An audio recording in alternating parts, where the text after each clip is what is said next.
نحمده ونصلي على رسوله الكريم اما بعد فاعوذ بالله من الشيطان الرجيم بسم الله الرحمن الرحيم ولا تهنوا ولا تحزنوا وأنتم الأعلون إن كنتم مؤمنين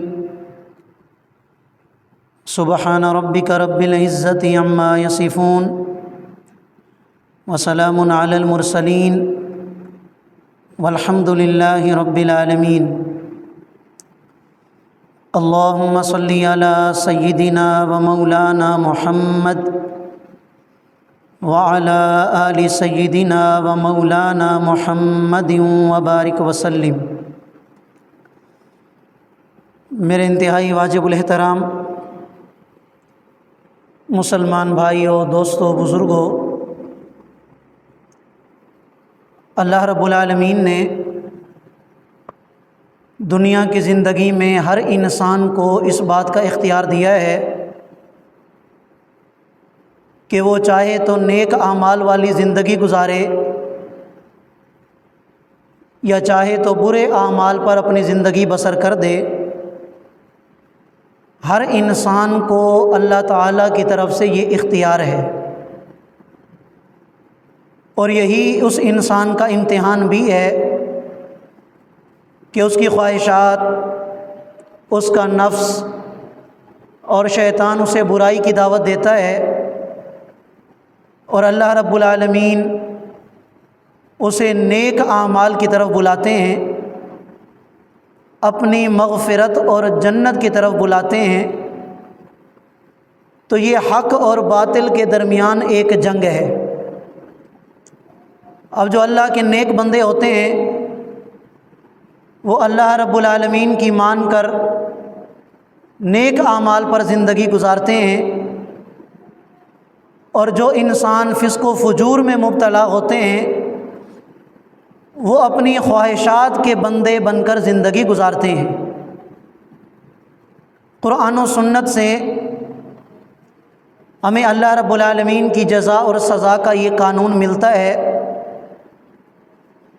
کہ جو انسان دنیا کی زندگی نیک اعمال پر گزارتا ہے تو وہ اللہ تعالیٰ کے ہاں انعامات کا مستحق بن جاتا ہے، اور جو انسان اپنی زندگی فسق و فجور میں اور گناہوں میں گزارتا ہے تو وہ اللہ تعالیٰ کی طرف سے عذاب کا مستحق بن جاتا ہے۔ پھر اللہ کریم کی مرضی ہے کہ وہ اس گناہ کی وجہ سے اسے دنیا میں سزا دیں اور آخرت میں بھی سزا دیں، یا صرف آخرت میں سزا دیں یا صرف دنیا میں سزا دیں، یہ اللہ کریم کی اپنی مرضی ہے۔ چنانچہ سورۃ القلم میں اللہ رب العالمین نے یہ بات ارشاد فرمائی، کذالک العذاب ولعذاب الآخرۃ اکبر، کہ جب کسی انسان پر اس کے گناہوں کی وجہ سے وبال آتا ہے، دنیا کے اندر آزمائش اس پر آ جاتی ہے، تو اللہ فرماتے ہیں کذالک العذاب، یہ تو دنیا کا عذاب ہے، ولعذاب الآخرۃ اکبر، اگر تم اپنے کفر پر ڈٹے رہے، اپنی نافرمانیوں پر ڈٹے رہے، اپنے شرک پر ڈٹے رہے، تو آخرت کا عذاب تو اس سے بھی زیادہ بڑا ہوگا۔ قرآن کریم کے اندر اللہ تعالیٰ نے ایک عجیب انداز اختیار فرمایا ہے، اور اللہ کرے کہ وہ انداز ہمیں سمجھ میں آ جائے اور پھر اللہ تعالیٰ اس پر عمل کرنے کی بھی توفیق عطا فرما دے۔ قرآن کریم کی آیات میں اللہ تعالیٰ نے لفظ ان کے ذریعے اور لفظ لو کے ذریعے اور لفظ لما کے ذریعے اہل ایمان کو خطاب فرمایا، تمام انسانوں کو خطاب فرمایا۔ چنانچہ قرآن کریم کے اندر اللہ رب العالمین ارشاد فرماتے ہیں، ان تتقوا اللہ یجعل لکم فرقانا، کہ اے دنیا بھر کے انسانوں، اگر تم تقوی اختیار کرو گے اللہ تعالیٰ تمہیں فرقان جیسی عظیم نعمت عطا فرما دیں گے۔ فرقان اس نور کو کہتے ہیں جو انسان کو صحیح اور غلط کی تمیز سکھاتا ہے، اچھی بات اور بری بات کی تمیز سکھاتا ہے، صحیح اور غلط راستے کی تمیز سکھاتا ہے۔ اب یہ اللہ کا انداز ہے، اگر تم تقوی اختیار کرو گے تو میں تمہیں فرقان عطا کروں گا۔ اللہ کریم قرآن میں ارشاد فرماتے ہیں ایک اور مقام پر، ان کنتم تحبون اللہ فاتبعونی، کہ اگر تم اللہ کے محبوب بننا چاہتے ہو تو پھر نبی کریم صلی اللہ علیہ وسلم کے اتباع کو لازم پکڑو۔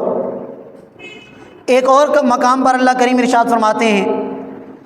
ان تطیعوہ تہتدوا، کہ اگر تم میرے پیغمبر کا اتباع کرو گے، میری پیغمبر کی سنت کے مطابق زندگی گزارو گے، اللہ فرماتے ہیں کہ میں تمہیں صراط مستقیم پر چلنے کی توفیق عطا کرتا رہوں گا اور تم صراط مستقیم پر چلتے رہو گے۔ اسی طرح لفظ لو کے ذریعے بھی اللہ تعالیٰ نے یہ شرطیہ انداز اختیار فرمایا، لو استقاموا علی الطریقۃ لاسقیناہم ماء غدقا،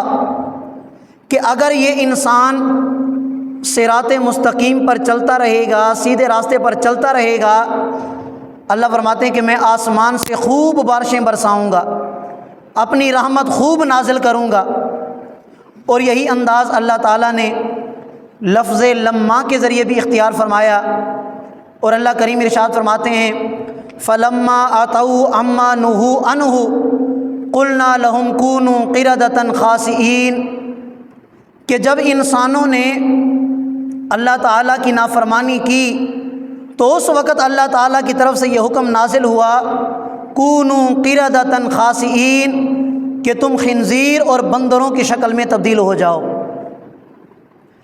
اب یہ جو قرآن کریم کا انداز ہے، شرطیہ انداز، اس کو آپ اردو زبان کے اندر یوں بھی سمجھ سکتے ہیں جیسی کرنی ویسی بھرنی، جیسا کرو گے ویسا بھرو گے،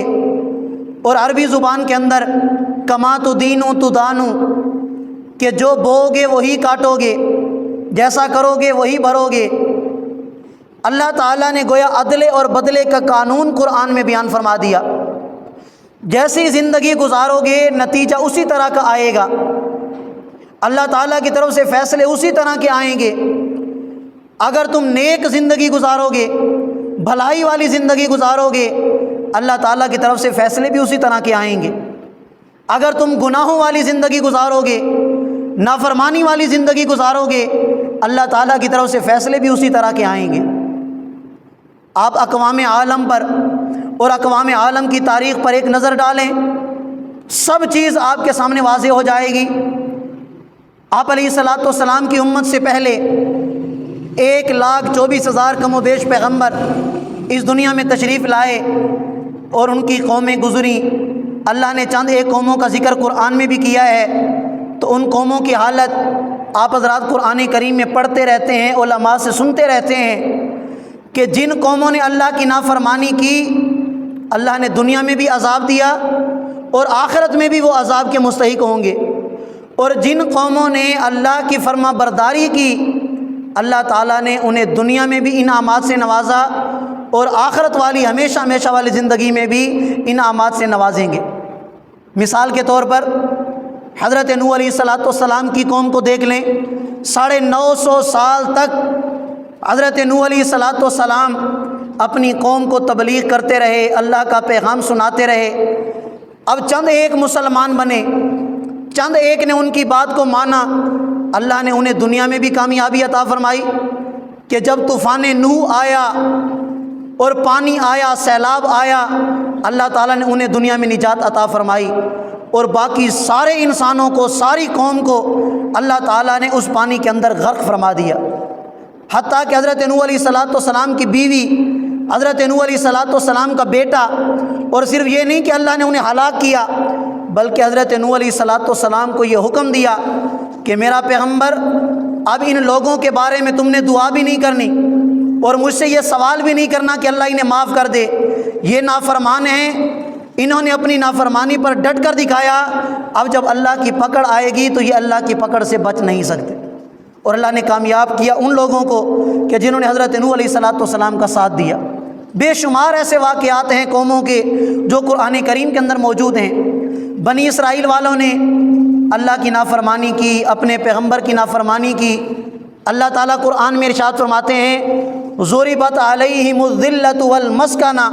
وباءوا بغضب من اللہ، کہ چونکہ اللہ کی نافرمانی کی تو نتیجہ کیا نکلا؟ اللہ نے دنیا کی زندگی میں ذلت اور محتاجی کو ان کا مقدر بنا دیا۔ اور اللہ فرماتے ہیں کہ یہ اللہ کی ناراضگی کو اللہ کی ناراضگی کے یہ مستحق بنے ہیں۔ تو یہ جو عدل بدلے کا قانون ہے، اللہ نے اسے قرآن کریم میں بڑے واضح الفاظ میں بیان فرما دیا، اور آج ہمارے لیے بھی یہی قانون ہے۔ اللہ تعالیٰ قرآن کریم میں سورہ آل عمران کے اندر ارشاد فرماتے ہیں وَلَا تَهِنُوا وَلَا تَحْزَنُوا وَأَنْتُمُ الْأَعْلَوْنَ إِن كُنتُم مُّؤْمِنِينَ۔ آج ہر مسلمان پریشانی کے عالم میں ہے، اور ہر مسلمان غمگین حالت میں ہے کہ پتہ نہیں ہم نمازیں بھی پڑھتے ہیں، زکوٰۃ بھی ادا کرتے ہیں، اپنے آپ کو گناہوں سے بچانے کی کوشش بھی کرتے ہیں، لیکن اگر اجتماعی طور پر دیکھا جائے تو ہمارے حالات کیوں ٹھیک نہیں ہو رہے؟ آج مسلمان اجتماعی طور پر اگر دیکھا جائے تو مختلف ممالک کے اندر ذلت کا سامنا کر رہے ہیں۔ آج ہم زوال کی طرف جا رہے ہیں، آج ہم شکست کی طرف جا رہے ہیں۔ آج مسلمانوں کا عروج اجتماعی طور پر ختم ہو چکا ہے۔ وہ رعب جو اللہ تعالیٰ نے صحابہ کے دور میں مسلمانوں کو عطا فرمایا تھا، یا تابعین کے دور میں اللہ نے عطا فرمایا تھا، وہ قوت کہ جب مسلمانوں کا نام کافروں کے سامنے آ جاتا، جب مسلمان کافروں کے مقابلے میں نکل پڑتے تو کافر ڈر کے مارے بھاگ جایا کرتے تھے، آج وہ چیز ختم ہو گئی، وہ رعب ختم ہو گیا، وہ طاقت ختم ہو گئی، وہ جذبہ ختم ہو گیا۔ کیوں؟ اس لیے کہ وہ شرط جو اللہ نے قرآن کریم کے اندر بیان فرمائی تھی، فرمایا کہ مسلمانوں تم اس وقت تک غالب رہو گے جب تک تم ایمان پر پکے رہو گے۔ اگر تمہارا ایمان کمزور پڑ جائے گا، اگر تم ایمان میں سچے ثابت نہ ہوئے، اگر تم نے ایمان کو چھوڑ دیا، اگر تم نے قرآن کو چھوڑ دیا، نبی کی سنت کو چھوڑ دیا، تو اللہ کا وعدہ نہیں ہے کہ تم غالب رہو گے یا تم مغلوب ہو جاؤ گے۔ اللہ کا وعدہ تب ہے ان کنتم مؤمنین، اللہ کی شرط ہے کہ اگر تم مومن رہو گے، اپنے نبی کی سنت پر پابند رہو گے، اگر تم قرآن کے احکامات کو مضبوطی سے پکڑو گے، اللہ فرماتے ہیں کہ پوری دنیا پر تمہارا غلبہ رہے گا۔ اگر یہ چیز تم نے ختم کر دی، اس شرط کو تم نے نکال دیا کہ جس ایمان کی برکت سے اور جس قرآن کی برکت سے اور جس نبی کی سنت کی برکت سے اگر اس چیز کو تم نکالو گے، پوری دنیا کے اندر تم ذلیل اور خوار ہوگے۔ آج فلسطین کے اندر دیکھ لیں آپ، 7 اکتوبر کو 1 سال مکمل ہو گیا۔ 57 اسلامی ممالک، ایک چھوٹا سا ملک ہے اسرائیل، آج اس کو جواب نہیں دے سکے، اس کو ابھی تک شکست نہیں دی جا سکی۔ 1 سال مکمل ہو گیا، ہم تو یہاں بیٹھ کر صرف باتیں ہی کرتے ہیں، صرف بیانات ہی کرتے ہیں، آپ حضرات سن لیتے ہیں، علماء کرام منبر پر بیٹھ کر صرف باتیں ہوتی ہیں۔ یہ پتہ تو انہی کو ہے کہ جن پر گزر رہی ہے۔ 1 سال ہو گیا، اگر آج کسی مریض کی وجہ سے گھر کے اندر ہمیں 1 رات جاگنے پڑ جائے اور 1 رات اس کے ساتھ بیٹھنا پڑ جائے اور 1 رات کی ہماری نیند مکمل نہ ہو تو 1 ہفتے تک ہماری نیند مکمل نہیں ہوتی، اور سارا دن ہمارے جسم میں درد رہتا ہے، اور وہ بیچارے ساری رات بھی جاگتے ہیں، سارا دن بھی جاگتے ہیں۔ یہ بے غیرت اور ظالم قسم کے انسان کہ جو